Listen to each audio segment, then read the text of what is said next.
사라진 인플루언서, 그리고 의문의 해외 진료소. 그녀가 다시 대중의 시야의 모습을 드러냈을 때는 이미 차가운 주검이 되어 있었습니다. 붉은 돗자리에 쌓여 발견된 그녀. 그녀가 이곳에 어떻게 오게 되었는지 아무도 알지 못합니다. 활발하고 밝은 성격이었던 그녀는 대체 어떤 일을 겪었던 것일까요? 그녀의 생명은 왜 갑작스럽게 끝나버렸을까요? 안녕하세요. 여기는 미스터리 수사국입니다. 2023년 6월 6일 캄보디아 깐달주의 한 마을 배수로 앞에 경찰들이 모였습니다. 이곳은 수도 프놈펜에서 차로 약 40분 거리에 있는 아직 개발 중인 공사 현장이었습니다. 이날 아침 현장에 출근한 노동자들이 배수로 근처에서 돗자리에 쌓여있는 물체를 발견했습니다. 이상하게 여긴 노동자들은 경찰에 신고하기로 했습니다.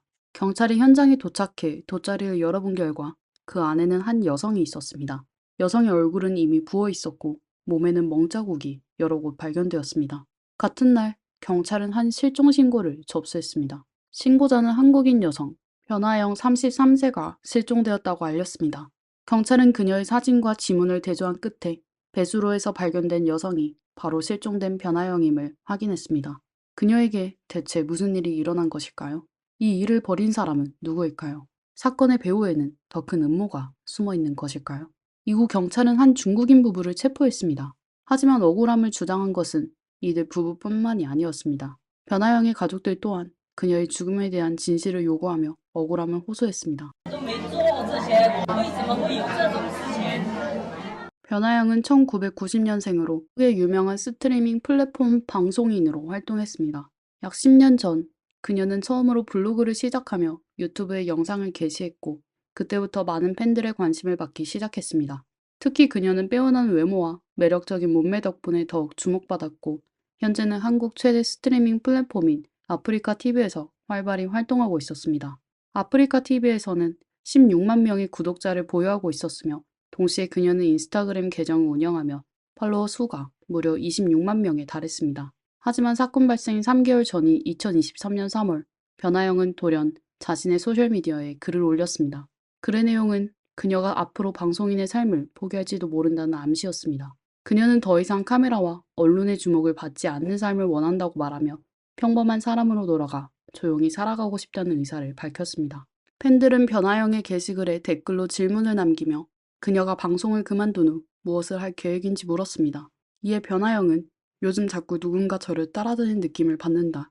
그래서 잠시 외국으로 나가 있을 생각이다. 해외에서 돌아온 후 새로운 영상을 올릴 예정이라고 답했습니다. 그리고 그녀는 게시글 끝에 한국으로 돌아오며 업데이트하겠다는 말을 덧붙였습니다. 2023년 6월 변아영은 남편과 함께 해외로 떠났습니다.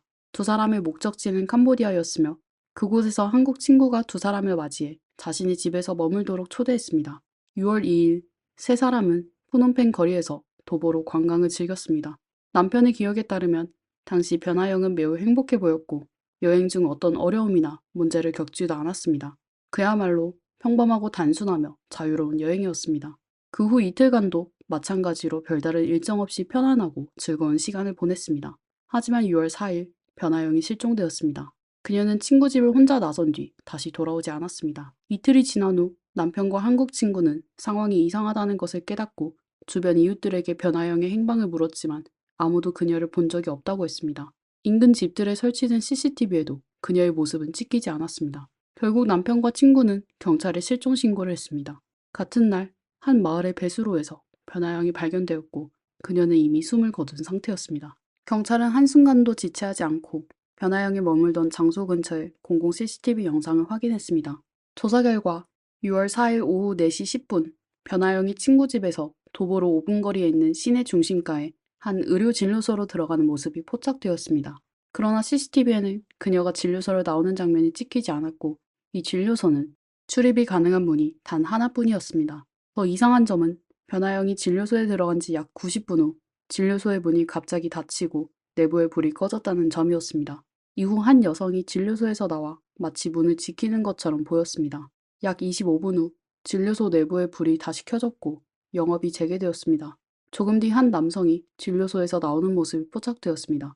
그는 오토바이를 타고 진료소 주변을 계속 맴돌았으며 여러 차례 진료소에 다시 들어갔다 나왔습니다.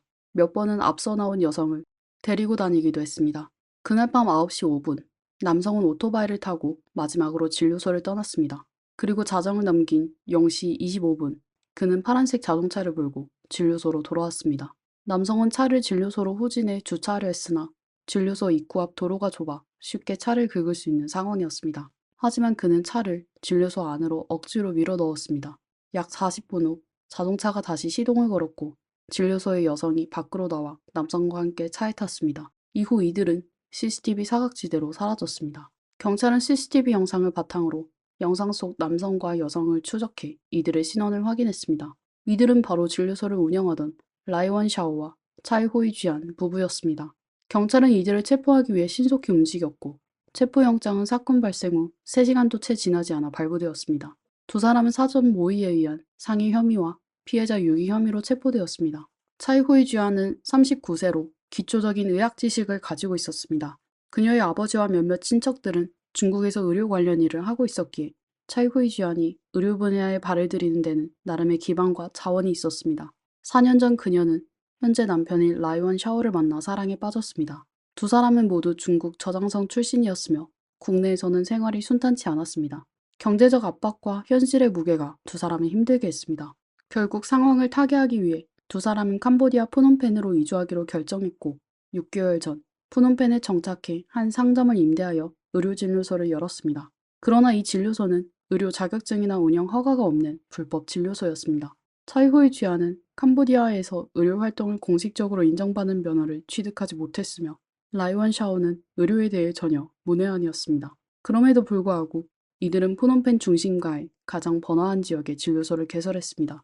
진료소는 외부에서 내부까지 비교적 단순하면서도 난잡했습니다. 먼저 간식을 파는 파란색 카트가 문 앞에 주차되어 있습니다. 카트 옆면에는 진료소의 업무 범위를 나타내는 간판이 있습니다. 한의학, 서양의학, 소아과, 내과, 외과, 산부인과, 피부과, 침술 등을 포함합니다. 표지판 뒤에는 청회색 철 울타리가 있습니다. 더 안쪽에는 유리문이 있습니다. 유리문을 통해 안을 들여다보면 진료실 전체가 한눈에 보입니다. 리셉션 데스크나 독립 의료실은 없으며 선풍기와 의자 몇 개, 가격이 적힌 흰색판 몇 개만 있을 뿐입니다. 다양한 크기의 병, 상자, 물약이 들어있는 투명한 유리 캐비닛 도 여러 개 있습니다. 용의자가 체포된 후 그것이 알고 싶다 제작진이 사건 현장을 방문했습니다. 경찰과의 협의 끝에 제작진은 용의자 중 한 명인 라이원 샤오와 면담할 수 있었습니다. 라이원 샤오는 무력한 표정으로 다음과 같이 진술했습니다. 그녀가 우리 진료실에 왔어요. 그녀는 저에게 링거를 놔달라고 했습니다. 저는 꽤 난감했어요. 그녀의 팔에는 이미 많은 바늘 자국이 있었거든요. 제 아내가 그녀를 보고 음료수를 마시겠냐고 물었지만 그녀는 대답하지 않았습니다. 이후 제 아내는 진료소 뒤쪽에 있는 따로 구분된 공간으로 갔습니다. 그곳은 우리가 쉬는 곳으로 환자들은 들어올 수 없는 곳입니다. 제 아내는 3개월 전에 아이를 낳아서 아기를 돌보고 모유를 먹여야 했습니다. 그때 저희 어머니가 진료소에 오셨고 아내와 함께 아이를 돌보기 시작하셨습니다. 그 사이에 저는 그녀의 링거 요청을 받아들였습니다. 그녀는 현금 5달러를 지불했습니다. 그리고 그녀는 불면증 문제가 있다고 했지만 지금은 몹시 졸리다며 진료소에서 잠을 자고 싶다고 했습니다. 저는 반대하지 않았습니다. 그날은 다른 환자도 없었기 때문에 그녀를 병상에 눕혔습니다. 그 후 저는 진료소 뒤편에 휴식 공간으로 가서 아이를 돌보며 휴대폰을 만졌습니다. 몇 시간이 지나 그녀의 링거가 끝났을 거라고 생각해 병상으로 갔습니다. 하지만 그녀는 이미 입에 거품을 물고 의식을 잃은 상태였습니다. 저는 급히 구급약을 꺼내 그녀에게 먹였지만 효과가 없었습니다. 심폐소생술도 시도했지만 깨어나지 않았습니다. 그녀는 이미 구할 수 없는 상태였습니다. 제가 어떻게 할 수 있었겠습니까?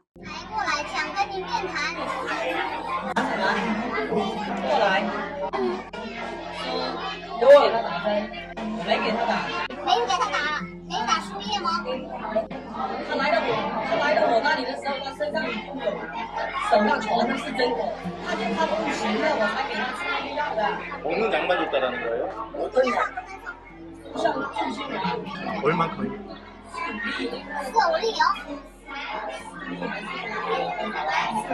当时是你一个人在医院吗？还是你那个带孩子的那个妈妈也在里面吗？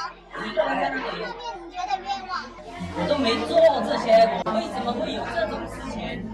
라이원 샤오는 변화영을 계속해서 그녀 또는 그 여자라고 지칭하며 자신은 그녀를 전혀 알지 못한다고 주장했습니다. 그는 변화영이 단순히 진료소에 와서 링거를 요청했을 뿐이라고 말했습니다.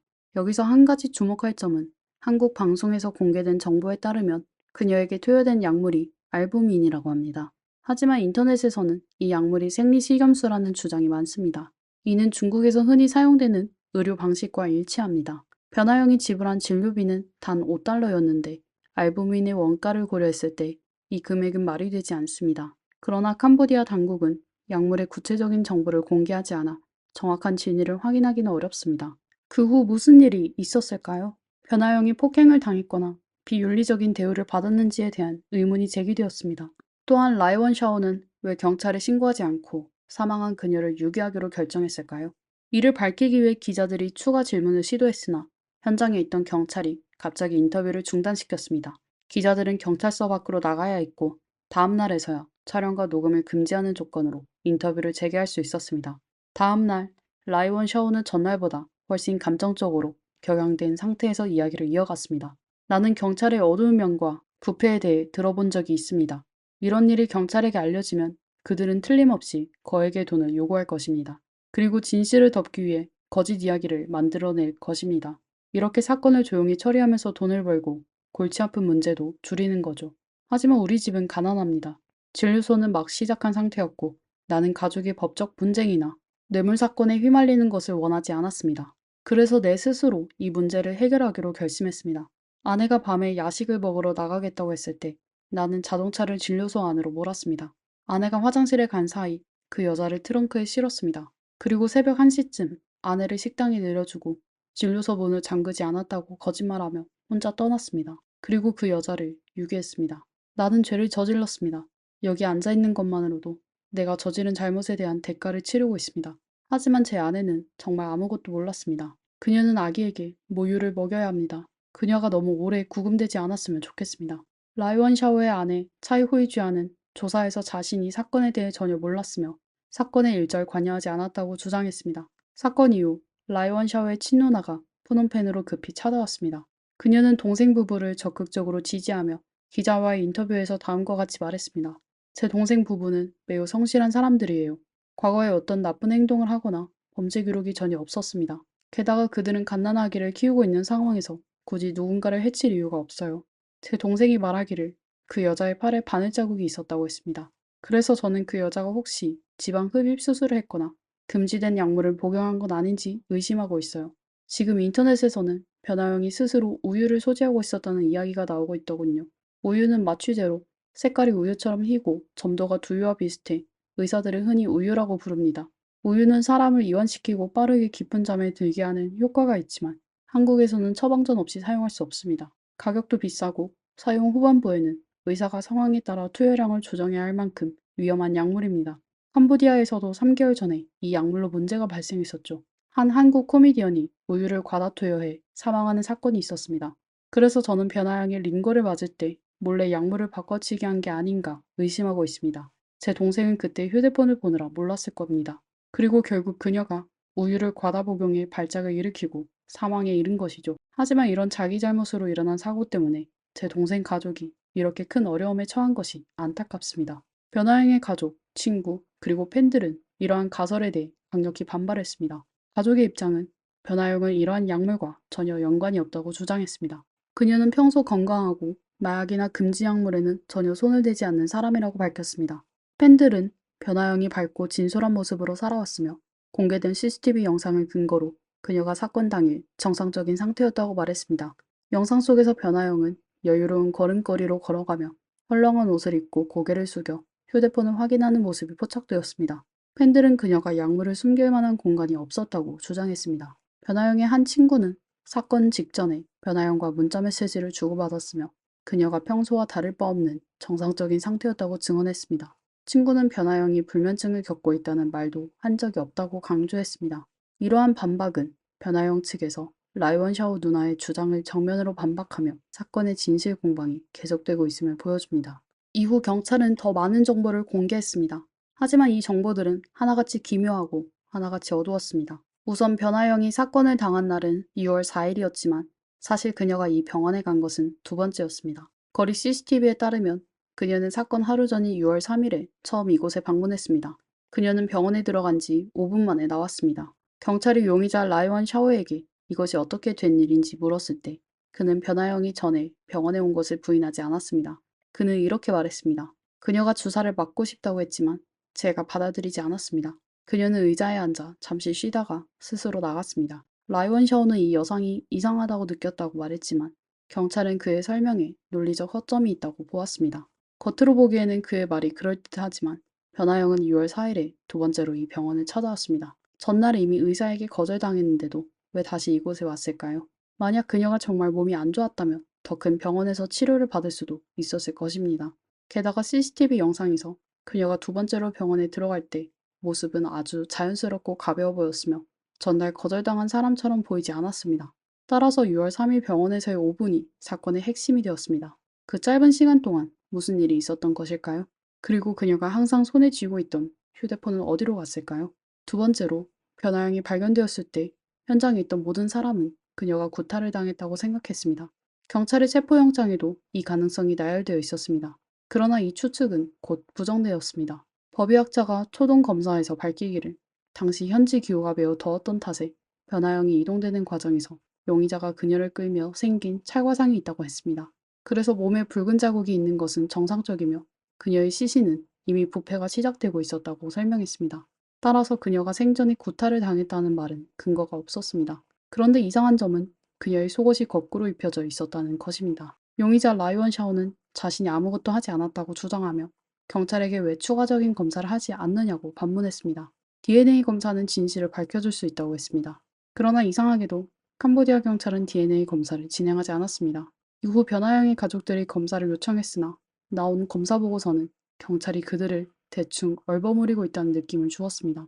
보고서에는 피해자의 약물 소변 검사 결과 음성으로 나타났으며 양리학적 분석에서도 어떠한 잔류물도 발견되지 않았다고 적혀 있었습니다. 피해자의 신체는 외상이 없었지만 팔부 위에 혈관이 부풀어 올라 있었고 자주색으로 변색된 상태였습니다. 사망 원인은 여전히 불명으로 남아 있었습니다. 이에 대해 가족들은 구체적으로 어떤 약물을 검사했는지 물었고 용의자는 피해자의 검사 결과가 어디 있는지 계속해서 추궁했습니다. 이번 사건에 대해 인터넷에서는 아직 확인되지 않은 많은 소문이 떠돌고 있습니다. 그중 하나는 변화영이 PRP라는 이름의 미용 제품을 주입받았다는 주장입니다. 하지만 라이원 샤오의 병원은 위생 상태가 매우 열악했고 운영 범위에 미용 시술이 포함되지 않았습니다. 따라서 그들은 이에 대한 경험이 전혀 없었습니다. 만약 정말로 이런 시술을 했다면 이는 단순한 의료사고가 아니라 명백한 불법 행위가 됩니다. 일부 네티즌들은 라이원 샤오가 의도적으로 피해를 입혔다며 그에게 책임을 물어야 한다고 주장했습니다. 그러나 피해자가 한국인이고 용의자가 중국인인 상황에서 사건이 캄보디아에서 발생했다는 점이 문제를 복잡하게 만듭니다. 캄보디아 법에 따르면 용의자는 최대 3년의 징역형에 처해질 수 있습니다. 이는 이 사건이 긴급히 철저히 조사되지 않을 가능성을 시사합니다. 이에 대해 가장 긴장하고 있는 것은 피해자의 가족들입니다. 시간이 지날수록 증거 확보가 점점 어려워지기 때문입니다. 반면 사건의 신속한 종결을 바라는 쪽은 라이원 샤오와 차이구이 주안입니다. 만약 두 사람이 정말로 아무 잘못이 없다면 이 3년의 징역형은 도대체 무엇을 의미하는 것일까요? 한국 매체와의 마지막 인터뷰에서 라이원 샤오는 이렇게 반문했습니다. 여러분은 자극적인 뉴스를 찾으러 온 것이겠죠? 저는 이미 경찰에게 사실을 말했고 지금 여러분에게도 사실을 말했습니다. 하지만 제가 나중에 당신들이 사실을 왜곡해 보도한 것을 알게 된다면 제가 여러분을 고소할 수 있을까요? 이 발언에 대해 누군가는 라이원 샤오가 너무나 냉정하다고 여겼습니다. 사람 목숨이 걸린 사건에서 정작 그는 자기 자신만 걱정한다는 이유에서입니다. 반면 그의 말을 사실로 받아들이고 동정하는 사람들도 있었습니다. 이 사건은 어쩌면 단순할 수도 있습니다. 몸이 좋지 않았던 변화영이 치료를 위해 병원을 찾았고 라이원 샤오가 그녀에게 수액을 놓아주었습니다. 하지만 변화영이 병원을 방문하기 전 어떤 일이 있었는지, 그녀가 어떤 음식을 먹었는지, 어떤 약물이나 주사를 맞았는지에 대한 정보가 없었습니다. 그로 인해 비극이 발생했을 가능성도 있습니다. 또한 인터넷에서는 변화영의 남편과 그녀의 한국인 친구를 조사해야 한다는 목소리도 있습니다.